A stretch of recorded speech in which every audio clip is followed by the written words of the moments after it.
Assalamualaikum warahmatullahi wabarakatuh. Perkenalkan, nama saya Ayu Andini dengan NIM S1092 019 dari Prodi Teknologi Hasil Perikanan Angkatan 2024 Institut Teknologi dan Bisnis Maritim Balikdiwa Makassar.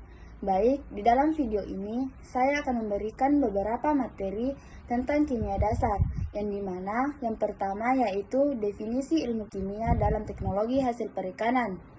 Ilmu kimia dalam teknologi hasil perikanan adalah cabang ilmu yang mempelajari komposisi kimia, reaksi, dan perubahan yang terjadi pada bahan perikanan, baik selama penanganan, pengolahan, penyimpanan, maupun distribusi, guna menjaga mutu, keamanan, nilai gizi, dan daya simpan produk perikanan.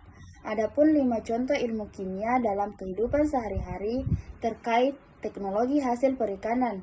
Yang pertama yaitu kimia analitik, pemeriksaan kesegaran ikan. Yang kedua, kimia pangan, pengawetan ikan asin atau ikan asap. Yang ketiga, kimia organik, pemanfaatan minyak ikan. Yang keempat, biokimia, fermentasi dalam pembuatan terasi dan pindang.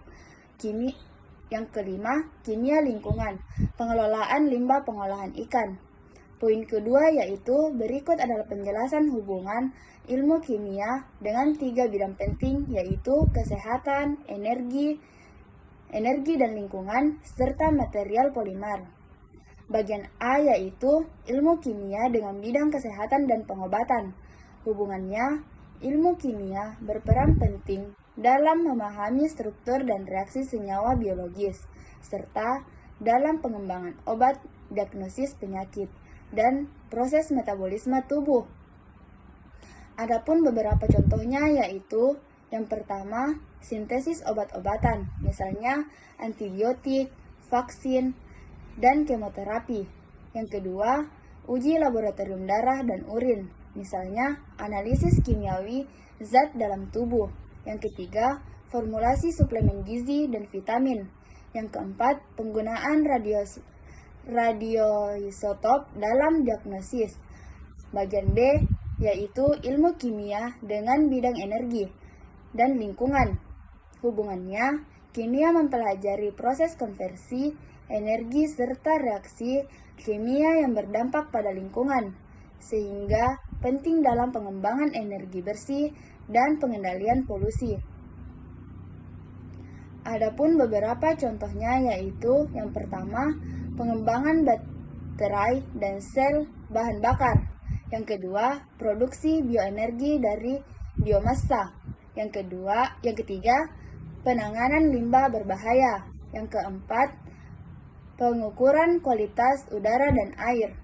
Bagian C yaitu ilmu kimia dengan bidang material polimer.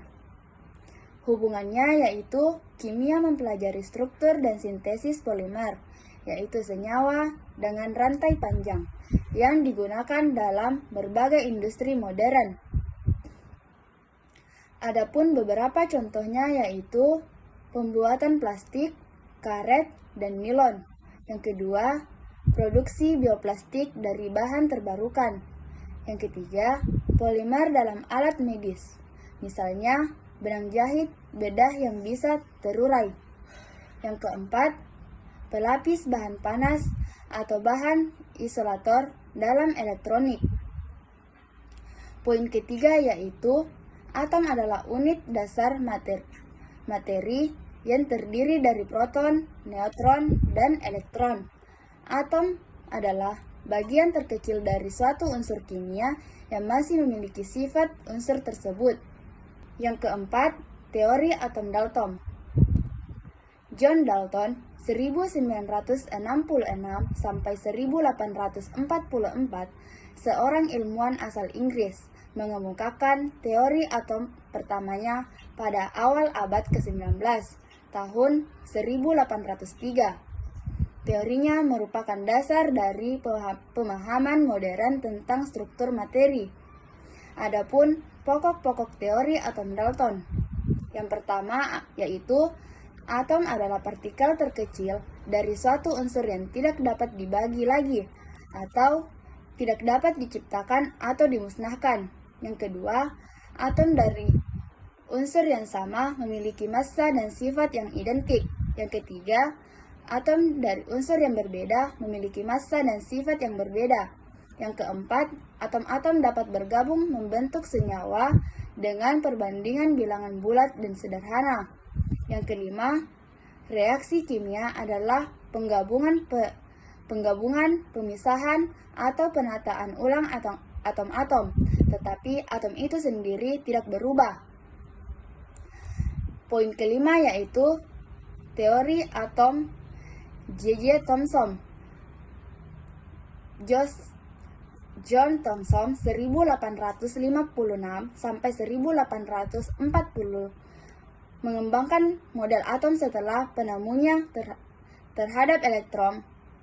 Pada tahun 1897, ia melakukan eksperimen dengan tabung sinar katoda dan membuktikan bahwa atom memiliki partikel bermuatan negatif.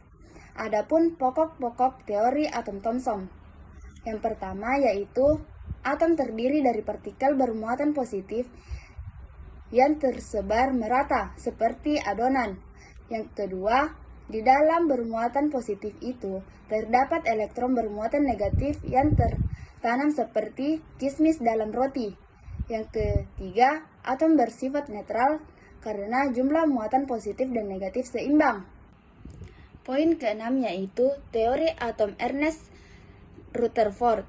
Ernest Rutherford 1871 sampai 1937 mengembangkan teori atom berdasarkan hasil eksperimennya yang terkenal, yaitu hamburan partikel alfa melalui lempeng emas tipis pada tahun 1911.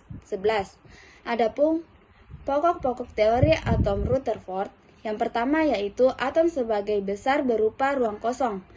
Yang kedua, di tengah atom terdapat inti atom yang sangat kecil, padat, dan bermuatan positif. Yang ketiga, elektron bergerak mengelilingi inti dalam lintasan tertentu seperti planet mengelilingi matahari. Yang keempat, massa atom terkonsentrasi di dalam inti. Poin ketujuh yaitu teori atom Niels Bohr. Niels Bohr 1885 sampai 1962, seorang fisikawan Denmark, menyempurnakan model atom Rutherford pada tahun 1913. Ia memperkenalkan konsep tingkatan energi elektron yang menjelaskan mengapa elektron tidak jatuh ke inti dan bagaimana spektrum cahaya terbentuk. Adapun pokok-pokok teori atom Bohr. Yang pertama yaitu elektron bergerak mengelilingi inti dalam lintasan melingkar tertentu yang disebut tingkat energi. Yang kedua, selama berada di orbit tetap, elektron tidak memancarkan energi. Adapun unsur-unsur yang termasuk gas mulia yaitu yang pertama helium He2, yang kedua neon Ne10, yang ketiga argon Ar18, yang keempat kripton Kr36, yang kelima xenon Xe54, yang keenam radon Rn86, dan yang ketujuh oganeson Og118. Poin ke-10 yaitu bagian A, ikatan ion. Ikatan ion adalah ikatan kimia yang terbentuk karena perpindahan elektron dari suatu atom ke atom lain, antara logam dan non-logam, sehingga membentuk ion positif atau kation dan ion negatif atau anion, yang saling tarik-menarik karena gaya elektrostatik. Bagian B, ikatan kovalen. Ikatan kovalen adalah ikatan kimia yang terjadi karena pemakaian pasangan elektron bersama antara dua atom non-logam. Bagian C, ikatan logam. Ikatan logam adalah ikatan antar atom-atom logam dan di mana elektron-elektron valensi bebas bergerak di antara ion logam positif membentuk lautan elektron.